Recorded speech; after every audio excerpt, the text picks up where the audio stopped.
Je t'aime, tu sais. Tu m'aimes. Bah ouais, je t'aime. Tu me dis ça parce que t'as pas encore d'alcool dans le sang. Quoi? Qu'est-ce que tu racontes là?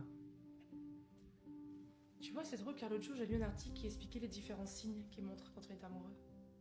Il y a le dévouement, les petites attentions, le sexe aussi. Mais il parlait pas de violence. Même morale, ils l'ont pas évoqué. Attends, t'insinues quoi là? J'insinue rien. En fait, à partir de maintenant, j'insinue plus rien. Tu te souviens la première fois qu'on s'est rencontrés? Tu m'avais promis monts et merveilles et moi j'y ai cru. Comme une conne. Puis il y a eu ce premier soir où tu m'as mis une claque. Après, c'est vrai, j'avais été odieuse ce soir-là. Peut-être que je l'avais mérité. Du moins, c'est ce que tu m'as fait comprendre. Puis il y a eu les autres soirs et les autres claques. Et je vais même pas évoquer les allers-retours à l'hôpital parce que c'était le seul moment où tu conscientisais ce que tu m'avais fait. J'arrivais à percevoir un léger remords dans ton regard. Ou peut-être que t'étais juste en train de dessouler, je sais pas. Et puis on s'est mariés. T'imagines? Une soirée entière sans que tu me frappes. En même temps, il y avait du monde. Et je crois que c'est pour ça que c'est le plus beau jour de ma vie. Mais rassure-toi, hein, il y avait quand même les regards. Quand je me déhanchais trop sur la piste de danse ou que je parlais trop proche à ton frère. Ouais, exactement ce regard-là. Tu le fais bien. Ce regard qui dit qu'à tout moment tu peux me tuer. Ce regard qui me fait peur depuis 4 ans. Alors admettons que tu m'aimes. Comment tu expliques que moi, mon amour soit associé de la peur et que le tien soit associé de la haine? La seule chose que t'aimes chez moi, c'est d'avoir de l'emprise. C'est que je sois faible, droite et prête à assouvir tous tes besoins. Je sais que les phalanges de ta main droite se démangent à finir sur ma joue. Mais vas-y, profites-en parce que c'est la dernière fois. Là, c'est terminé. Je m'en vais. Et sache une chose, hein, la seule fois où j'ai joué avec toi, j'étais sous morphine. Chérie. Eh oh chérie, je t'ai dit que je t'aimais, tu m'écoutes? Je t'aime aussi. Attends, mais c'est quoi ça?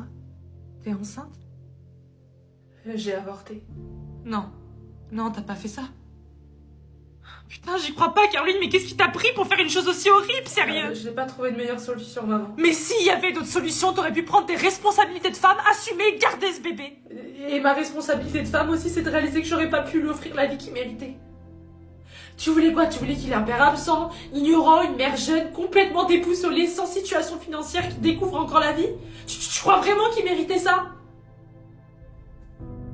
J'ai pas pris cette décision avec un putain de sourire sur mon visage, maman.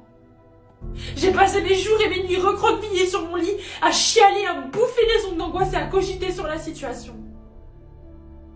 J'avais pas hâte de faire ça. J'ai souffert mentalement et physiquement du premier jour où je l'ai su jusqu'au jour où je me suis retrouvée devant le médecin, j'ai souffert. Et ça, je m'en rappellerai toute ma vie, maman. Tu peux pas imaginer la souffrance que j'ai ressentie. J'étais inerte sur cette table et je regardais le plafond et espérais me réveiller d'un mauvais rêve. Mais cette putain de réalité m'a rattrapée quand j'ai senti cette douleur me défoncer le ventre. Mais je sais ce que tu vas te dire. Que c'est bien fait pour moi et je n'avais pas qu'à faire ça. Hein. Mais c'est mon choix. C'est mon choix, maman. Des femmes se sont battues pendant des années pour obtenir ce droit. Elles y ont consacré leur vie pour que nous puissions avoir le contrôle sur notre propre destin. Pour qu'on puisse avoir le contrôle sur nos choix et sur notre corps. Je pouvais pas lui offrir un foyer stable, ni une belle vie, ni toutes ces choses qu'un enfant devrait avoir. C'était simplement un acte de compassion, mais pas d'égoïsme. Je te demande pas d'être d'accord avec ma décision, je te demande juste de la respecter. Je suis désolée.